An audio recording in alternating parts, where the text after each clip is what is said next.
ಸೂರ್ಯ ಇನ್ನೂ ಪೂರ್ತಿಯಾಗಿ ಮೂಡದಿದ್ದಾಗಲೇ ಗ್ರಾಮದ ಹೊರಗಿನ ತ್ಯಾಜ್ಯದ ಮೈದಾನದಲ್ಲಿ ಒಬ್ಬ ಸಣ್ಣಗೆ ಕಾಣುವ ವ್ಯಕ್ತಿ ಹಳೆಯ ಗೋಣಿ ಚೀಲದ ಶರ್ಟ್ ಧರಿಸಿ ಏನನ್ನೂ ಹುಡುಕುತ್ತಿದ್ದಾನೆ. ಅವನ ಹೆಸರು ಭುವನ್. ಗ್ರಾಮದವರು ಅವನನ್ನು ಪನಿಕೆ ಇಲ್ಲದವ ಅಂತ ಕರೀತಾರೆ. ಆದರೂ ಅವನು ಏನೂ ಹೇಳದೇ ಇರುತ್ತಾನೆ. ಮನೆಯಲ್ಲಿ ಮಾತಾಡೋವರು ಯಾರೂ ಇಲ್ಲ. ಹೆಂಡತಿ ಅನಿತಾ ಹಲವು ವರ್ಷಗಳ ಹಿಂದೆ ಮಕ್ಕಳೊಡನೆ ತನ್ನ ತವರು ಮನೆಗೆ ಹೋಗಿ ನೆಲೆಸಿದಳು. ಒಂದು ದಿನ ಭುವನ್ ತ್ಯಾಜ್ಯದ ರಾಶಿಯಲ್ಲಿ ಏನನ್ನೋ ಹುಡುಕುತ್ತಿದ್ದಾನೆ. ಹಠಾತ್ತನೆ ಅವನ ಕಣ್ಣು ಗಟ್ಟಿಯಾಗಿ ಕಟ್ಟಲಾದ ಒಂದು ಗೋಣಿ ಮೂಟೆ ಮೇಲೆ ಬೀಳುತ್ತದೆ. ಅಲ್ಲಿ ಯಾರೂ ಕಾಣುತ್ತಿಲ್ಲ. ಆ ಗೋಣಿಯನ್ನು ಪಕ್ಕಕ್ಕೆ ಎಳೆದು ನಿಧಾನವಾಗಿ ಬಿಚ್ಚಿ ನೋಡಿದ. ಅದರೊಂದಿಗೆ ಅವನ ಉಸಿರು ನಿಲ್ಲುವಂತಾಯ್ತು. ಒಳಗೆ ಪ್ಲಾಸ್ಟಿಕ್ನಲ್ಲಿ ಸುತ್ತಲಾದ ಹೊಸ 500 ರೂಪಾಯಿಗಳ ನೋಟುಗಳ ಕಟ್ಟುಗಳು. ಅವನು ಅದನ್ನು ನೋಡಿ ಅಲ್ಲೇ ಮಂಡಿಯೂರಿ ಕುಳಿತುಬಿಟ್ಟ. ಕೈಗಳು ನಡುಗುತ್ತಿವೆ. ಕೈಯಲ್ಲಿ ನೋಟುಗಳನ್ನು ಮುಟ್ಟಿ ನೋಡಿದ. ಇದು ನಿಜವೇ ಅಂತ ಭಯದಿಂದ ಕೊಂಚ ಸಮಯದ ನಂತರ ಆ ಮೂಟೆಯನ್ನು ಮತ್ತೆ ಕಟ್ಟಿ ಭುಜಕ್ಕೆ ಹಾಕಿಕೊಂಡು ಮನೆಗೆ ಹೋದ. ಯಾರಾದರೂ ಹಿಂದಿನಿಂದ ಬಂದಿದ್ದಾರಾ ಅಂತ ಹೊರಗೆ ಬಂದು ನೋಡಿದ. ಸುತ್ತಲೂ ಯಾರೂ ಇಲ್ಲ ಎಂದು ಖಾತ್ರಿಪಡಿಸಿಕೊಂಡ ತಕ್ಷಣ ಮೂಟೆಯನ್ನು ತೆರೆದು ನೋಡಿದ. ಒಳಗೆ ಮಿನುಗುವ ನೋಟುಗಳ ಕಟ್ಟುಗಳು ಹೊಸವೇ. ಭುವನ್ ಒಂದು ಕಟ್ಟು ತೆಗೆದುಕೊಂಡು ಲೆಕ್ಕ ಹಾಕಿದ. ಒಂದು ಕಟ್ಟಿನಲ್ಲಿ 1,00,000 ರೂಪಾಯಿಗಳು. ಅವನ ಅಂದಾಜಿನಲ್ಲಿ ಕನಿಷ್ಠ 30ರಿಂದ 40 ಕೋಟಿಗಳು ಇರಬಹುದು. ಇಷ್ಟೊಂದು ಹಣ ಸಾಮಾನ್ಯ ಮನುಷ್ಯ ಬಿಟ್ಟು ಹೋಗೋದಿಲ್ಲ. ಆ ಆಲೋಚನೆ ಅವನೊಳಗೆ ಭಯವನ್ನು ಎಬ್ಬಿಸಿತು. ಅದು ಯಾರಾದರೂ ರಾಜಕೀಯ ನಾಯಕನದ್ದೋ ಗುಂಡಾದ್ದೋ ಆಗಿದ್ದರೆ ಅವರು ಹುಡುಕಾಟ ಶುರು ಮಾಡ್ತಾರೆ. ಅಂದಾಗ ಏನಾಗುತ್ತದೆ ಅಂತ ಆಲೋಚಿಸಿ ಅವನ ದೇಹಕ್ಕೆ ಬೆವರು ಬಟ್ಟೆಯಾಯಿತು. ಭುವನ್ ಹಣವನ್ನು ಸೆಂಚುರಿಯಲ್ಲಿ ಮತ್ತೆ ಇಟ್ಟು ತಲೆ ಹಿಡಿದುಕೊಂಡು ಆಲೋಚಿಸುತ್ತಿದ್ದ. ಮನಸ್ಸಿನಲ್ಲಿ ಒಂದೆಡೆ ಸಂತೋಷ, ಹಲವು ವರ್ಷಗಳ ಬಡತನ ಇನ್ನು ಮುಗಿಯುತ್ತದೆ, ಚಿಕಿತ್ಸೆ ಮಾಡಿಸಿಕೊಳ್ಳಬಹುದು, ಗೌರವದಿಂದ ಬದುಕಬಹುದು. ಆದರೆ ಮತ್ತೊಂದೆಡೆ ಭಯ ಆಳವಾಗಿ ಕಾಡುತ್ತಿತ್ತು. ಯಾರಿಗಾದರೂ ಗೊತ್ತಾದರೆ ಅವರು ನನ್ನನ್ನು ಕಳ್ಳ ಅಂತಾರೆ, ಪೊಲೀಸರು ಹಿಡಿಯುತ್ತಾರೆ. ಹೀಗೆ ಆಲೋಚಿಸುತ್ತಾ ರಾತ್ರಿಯೆಲ್ಲ ಮೇಲೆ ಇದ್ದ.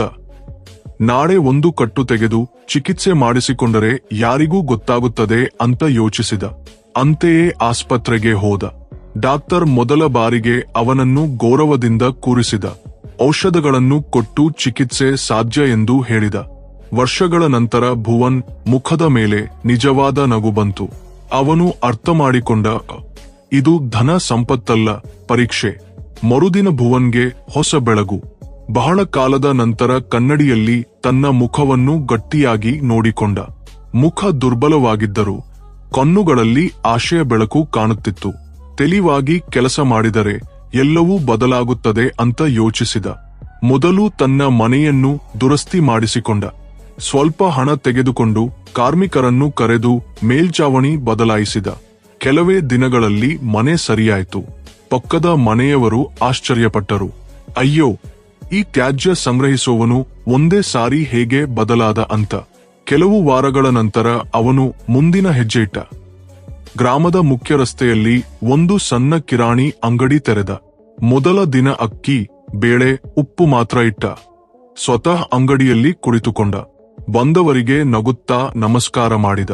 ಮೊದಲಲ್ಲಿ ಜನರು ಸ್ವಲ್ಪ ಅನುಮಾನಪಟ್ಟರು. ಆದರೆ ನಿಧಾನಕ್ಕೆ ಬರತೊಡಗಿದರು. ಅಂಗಡಿ ಚೆನ್ನಾಗಿ ನಡೆಯತೊಡಗಿತ್ತು. ಹಿಟ್ಟು, ಎಣ್ಣೆ, ಮಸಾಲೆ, ಸಾಬೂನು ಎಲ್ಲವನ್ನೂ ಮಾರತೊಡಗಿದರು. ಭುವನ್ ಈ ಎಲ್ಲ ಸಮಯದಲ್ಲಿ ಬಹಳ ಎಚ್ಚರಿಕೆಯಿಂದ ವರ್ತಿಸಿದ. ಒಂದೇ ಸಾರಿ ಬಂದ ಆ ಹಣ ಒಂದು ರಹಸ್ಯದಂತೆ.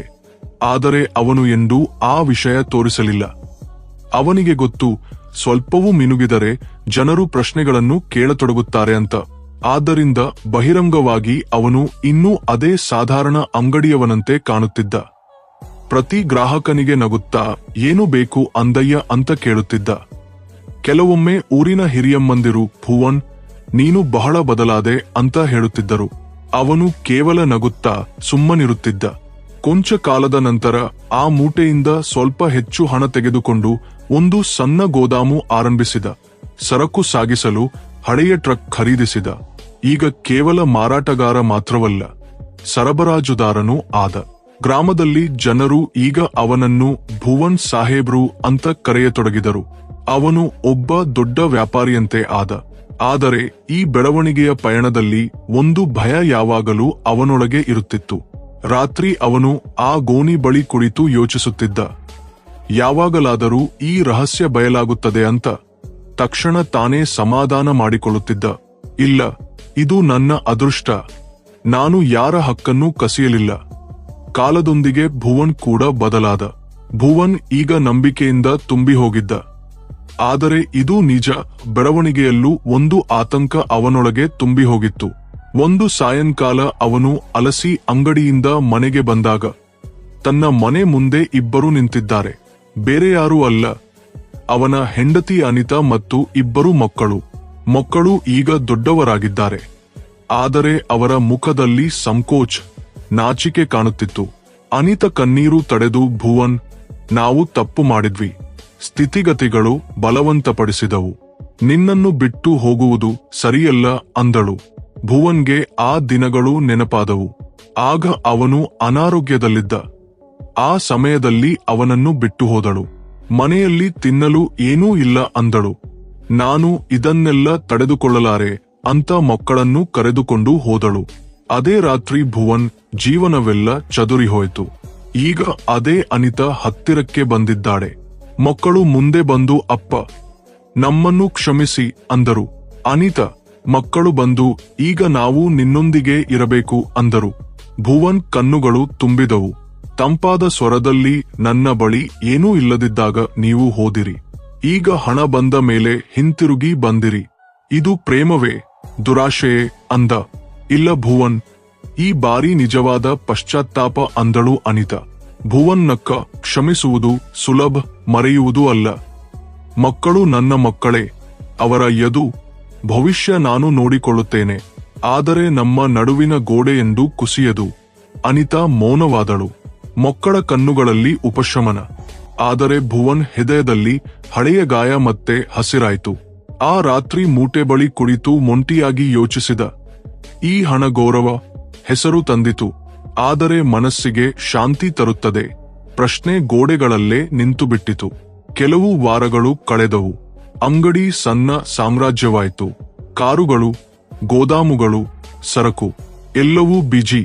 ಒಂದು ಸಾಯಂಕಾಲ ಚಹಾ ಕುಡಿಯುತ್ತಾ ಟಿವಿ ನೋಡುತ್ತಿದ್ದ. ಸಾಮಾನ್ಯ ರಾಜಕೀಯ ಚರ್ಚೆಗಳು.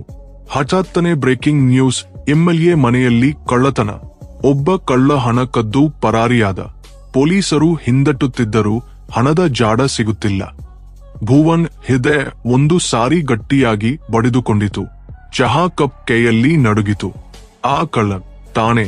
ಟಿವಿಯಲ್ಲಿ ಸುದ್ದಿ ಕೇಳುತ್ತಲೇ ಭುವನ್ಗೆ ಒಮ್ಮೆಲೆ ಹೃದಯ ನಿಂತಂತಾಯ್ತು. ಪೊಲೀಸರು ಆ ಹಣದ ಮೂಟೆಗಾಗಿ ಹುಡುಕುತ್ತಿದ್ದಾರೆ. 100 ಕೋಟಿಗಳು ಇನ್ನೂ ಸಿಗಲಿಲ್ಲ. ಆ ಮಾತುಗಳು ಕಿವಿಗಳಲ್ಲಿ ಮಾರು ಮಾಡುತ್ತಿದ್ದವು. ಆ ರಾತ್ರಿ ನಿದ್ರೆಯೇ ಇಲ್ಲ. ಮರುದಿನ ಅಂಗಡಿಯಲ್ಲಿ ಗ್ರಾಹಕರೊಂದಿಗೆ ಪರಜ್ಞಾನದಿಂದ ಮಾತಾಡಿದ. ಎಲ್ಲವನ್ನೂ ಮುಚ್ಚಿಟ್ಟರೆ ಬದುಕುತ್ತೇನೆ, ರಹಸ್ಯ ಬಯಲಾದರೆ ಎಲ್ಲವೂ ಮುಗಿಯುತ್ತದೆ ಅಂತ ಮನಸ್ಸು ಕುಂದುತ್ತಿತ್ತು. ಸಾಯಂಕಾಲ ಮನೆಗೆ ಬಂದು ಮೂಟೆ ತೆರೆದ. ನೋಟುಗಳು ಇನ್ನೂ ಮಿನುಗುತ್ತಿವೆ. ಆದರೆ ಈಗ ಆ ಮಿನುಗು ಭಯಾನಕವಾಗಿ ಕಾಣುತ್ತಿತ್ತು. ನೋಟುಗಳಿಗೆ ಕಣ್ಣುಗಳಿರುವಂತೆ, ಅವು ತನ್ನನ್ನೇ ನೋಡುತ್ತಿರುವಂತೆ ಅನಿಸಿತು. ಆ ದಿನದಿಂದ ಸ್ವಲ್ಪ ಸ್ವಲ್ಪ ಹಣ ತೆಗೆದುಕೊಂಡು ಯಾರಿಗೂ ಅನುಮಾನ ಬಾರದಂತೆ ನಿಧಾನವಾಗಿ ಖರ್ಚು ಮಾಡತೊಡಗಿದ. ಒಂದು ದಿನ ಪಕ್ಕದ ಗ್ರಾಮದಿಂದ ಸರಕು ತರಲು ಬಂದ ಅಣ್ಣಯ್ಯನೊಂದಿಗೆ ಅವನ ತಂಗಿ ಸಲೋನಿ ಕೂಡ ಇದ್ದಳು. ಸಲೋನಿ ಭುವನ್ನು ವ್ಯಾಪಾರಿಯಾಗಿ ಅಲ್ಲ, ಮನುಷ್ಯನಾಗಿ ನೋಡುತ್ತಿದ್ದಳು. ಅವಳ ಮಾತುಗಳಲ್ಲಿ ಸಹಜವಾದ ವಿನಯ, ನಗು. ಅದು ಭುವನ್ ಅಲಸಟವನ್ನು ಕರಗಿಸುತ್ತಿತ್ತು. ಒಂದು ದಿನ ಸಲೋನಿ ನಗುತ್ತಾ, ನೀವು ಬಹಳ ಕಷ್ಟಪಡುತ್ತೀರಿ ಭುವನ್ ಸಾಹೇಬ್ರೆ, ಆದರೆ ಯಾರೋ ಒಬ್ಬರ ಸಾಂಗತ್ಯವೇ ಮನಸ್ಸನ್ನು ಬದುಕಿಸುತ್ತದೆ. ನೀವು ಬಹಳ ಗೌರವಯೋಗ್ಯರು ಅಂದಳು. ಆ ಮಾತುಗಳು ಕೇಳುತ್ತಲೇ ಭುವನ್ನಲ್ಲಿ ಏನೋ ಕರಗಿಹೋಯಿತು. ಎಷ್ಟೋ ದಿನಗಳ ನಂತರ ಯಾರೋ ಗೌರವಿಸಿದರು. ಅದು ಸುಂದರ ಹುಡುಗಿಯಿಂದ. ಮನಸ್ಸು ತಂಪಾಯಿತು. ಕ್ರಮೇಣ ಇಬ್ಬರ ನಡುವೆ ಮೃದುವಾದ ಬಾಂಧವ್ಯ ಬೆಳೆಯಿತು. ಸಲೋನಿ ಒಂದು ದಿನ ಅವನ ಕಣ್ಣುಗಳಲ್ಲಿ ನೋಡಿ, ಹಿಂದಿನ ದಿನಗಳು ಕೊಟ್ಟ ಪರೀಕ್ಷೆ ಈಗ. ನೀನು ಏಳು ಮುಂದೆ ಸಾಗುವುದೇ ಮುಖ್ಯ ಅಂದಳು. ಆ ಮಾತುಗಳು ಭುವನ್ ಹೃದಯದಲ್ಲಿ ಹೊಸ ದೀಪವನ್ನು ಬೆಳಗಿಸಿದವು. ಆದರೆ ಕೆಲವು ತಿಂಗಳುಗಳ ನಂತರ ಭುವನ್ ಸಲೋನಿಯನ್ನು ಮದುವೆಯಾದ. ಸಾದಾಯಾಗಿ ನಡೆದ ಈ ಮದುವೆಗೆ ಊರೆಲ್ಲ ವಿವಿಧ ಟೀಕೆಗಳು ಮಾಡಿತು. ತ್ಯಾಜ್ಯ ವ್ಯಾಪಾರಿ, ಹೊಸ ಹೆಂಡತಿ ಅಂತ ಕೆಲವರು ಗೇಲಿ ಮಾಡಿದರು. ಭುವನ್ ಮಾತ್ರ ಮೌನವಾಗಿದ್ದ. ಸಲೋನಿಯ ಆಗಮನದೊಂದಿಗೆ ಮನೆ ಸಂತೋಷದಿಂದ ತುಂಬಿತು. ದಿನವೂ ಅಲಸಿ ಬಂದ ಅವನನ್ನು ನಗುತ್ತಾ ಸ್ವಾಗತಿಸುತ್ತಿದ್ದಳು. ಆದರೆ ಆ ಹಣದ ಮೂಟೆ ಅವನಿಗೆ ಎಂದು ಶಾಂತಿ ಕೊಡಲಿಲ್ಲ. ಇದು ಪಾಪದ ಹಣ, ನನಗೆ ಹೇಗೆ ಸುಖ ಬರುತ್ತದೆ ಅಂತ ಯೋಚಿಸಿದ. ಈ ಆಲೋಚನೆಗಳು ಅವನನ್ನು ದೊಡ್ಡ ನಿರ್ಧಾರಕ್ಕೆ ಒಯ್ಯುತ್ತಿದ್ದವು. ಈ ಹಣ ಇನ್ನೂ ನನ್ನದು ಮಾತ್ರವಲ್ಲ, ಇತರರಿಗೂ ಉಪಯೋಗವಾಗಬೇಕು ಅಂತ ಯೋಚಿಸಿದ. ಮೊದಲು ಗ್ರಾಮದ ಹಳೆಯ ದೇವಾಲಯದ ಚಾವಣಿ ಸರಿಪಡಿಸಿದ. ಮೌನವಾಗಿ ಸಣ್ಣ ಸಣ್ಣ ದಾನಗಳನ್ನು ಮಾಡತೊಡಗಿದ. ನಂತರ ತನ್ನ ಹೆಸರು ಬಹಿರಂಗಪಡಿಸಿದ. ಓರೆಲ್ಲ ಆಶ್ಚರ್ಯಪಟ್ಟಿತು, ಕೆಲವರು ಅನುಮಾನಪಟ್ಟರು. ಆದರೆ ದೇವಾಲಯದ ಗೋಡೆಗಳು ಮೇಲೆದ್ದಾಗ ಅವನ ಮನಸ್ಸು ಶುದ್ಧವಾಗುತ್ತಿತ್ತು. ಟೀಕೆಗಳು ನಿಂತು ಹೋದವು. ಈಗ ಗ್ರಾಮಸ್ಥರು ಅವನನ್ನು ಭುವನ್ ಸಾಹೇಬ್ರು ಅಂತ ಗೌರವಿಸತೊಡಗಿದರು. ನಂತರ ಮತ್ತೊಂದು ದೊಡ್ಡ ಹೆಜ್ಜೆ. ಗ್ರಾಮದ ಬಡ ಮಕ್ಕಳಿಗೆ ಉಚಿತ ಶಾಲೆ ತೆರೆಯುತ್ತೇನೆ ಅಂತ ಘೋಷಿಸಿದ. ಮೊದಲ ದಿನಗಳಲ್ಲಿ ಯಾರೂ ನಂಬಲಿಲ್ಲ. ಆದರೆ ಶಂಕುಸ್ಥಾಪನೆ, ಅಡಿಗಲ್ಲು ಎಲ್ಲವೂ ನಡೆದ ಮೇಲೆ ಎಲ್ಲರೂ ಅರ್ಥ ಮಾಡಿಕೊಂಡರು. ಭುವನ್ ಇನ್ನು ವ್ಯಾಪಾರಿ ಮಾತ್ರವಲ್ಲ, ಗ್ರಾಮದ ನಾಯಕನಾದ. ಸಲೋನಿ ಅವನ ಪಕ್ಕದಲ್ಲಿ ಗಟ್ಟಿಯಾಗಿ ನಿಂತಳು. ಯುವ ಶಿಕ್ಷಕರು ಕಡಿಮೆ ಸಂಬಳಕ್ಕೆ ಸಿದ್ಧರಾಗಿ ಬಂದರು. ಭುವನ್ ಉಳಿದ ಹಣವನ್ನು ವ್ಯಾಪಾರದಲ್ಲಿ ಹಾಕಿ ಕೋಟಿಗಳ ಸಾಮ್ರಾಜ್ಯ ನಿರ್ಮಿಸಿದ.